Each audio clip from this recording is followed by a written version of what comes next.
large firms. Just to put it out, like, it's the synchronicity of people having a lot of money, putting it out in lots of deals in 2021, that not working. And you could have said, and I might even have guessed that the next stage of the movie was kind of real retrenchment on those firms because, you'd seen that doing 100 deals at 10 billion pre didn't work, and maybe you can't deploy that much capital.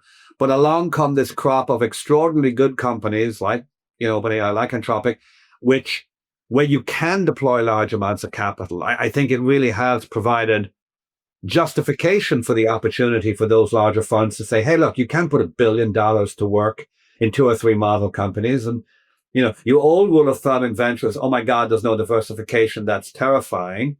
And it's not our business. But I can totally see talking to an LP and saying, this is the only way to access that risk. If you want to access that risk, you need this vehicle.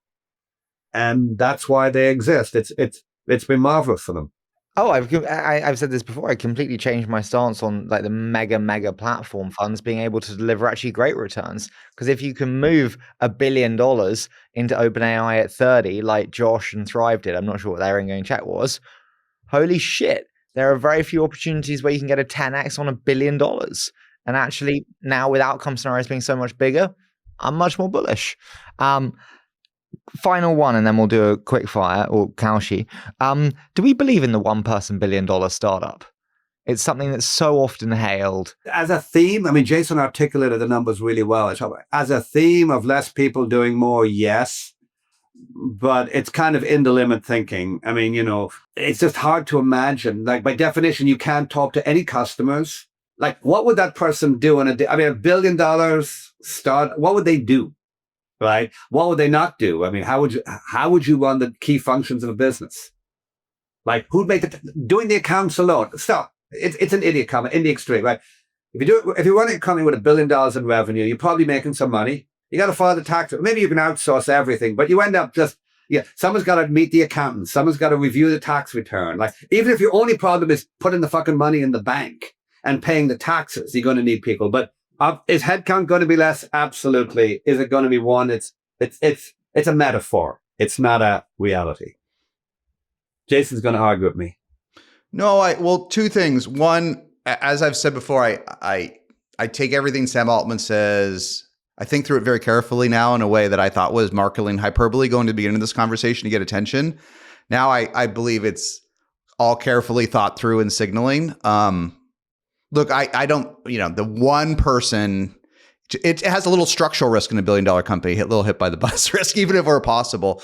I actually think that if you allow for some outsourcing agencies, resources that come and go, I think we will see a bunch of 20, 30, 40 person $1 billion companies because a core of engineers, a bunch of AIs and people are going to be like, you know what, dude, I don't want 100 sales reps. And if you're more SMB or self-serve and you don't need the forward deploy engineers of Palantir, I think folks are going to make a trade-off with AI and leaner teams. And they're going to say, I'll do more PLG self-serve, have a little bit of trade-off from humans so that 30 of us can run $1 billion company together. Software, you used to write software, stick it on a CD-ROM, and you'd write once and 1 million people will buy it. I think AI is going to be the renaissance of that. It's going to be the renaissance of that. And we will see it. And people want to work with 30 or 40 great people. And they're going to use AI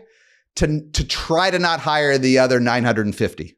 They're going to try to use it in any way they can. And at agencies, outsourced accounting, like when we say 30 or 40 people, you're going to need a lawyer, you're going to need accounting, but it doesn't need to work for you. They don't need to work for you. And that accounting firm or law firm may be AI powered itself, right?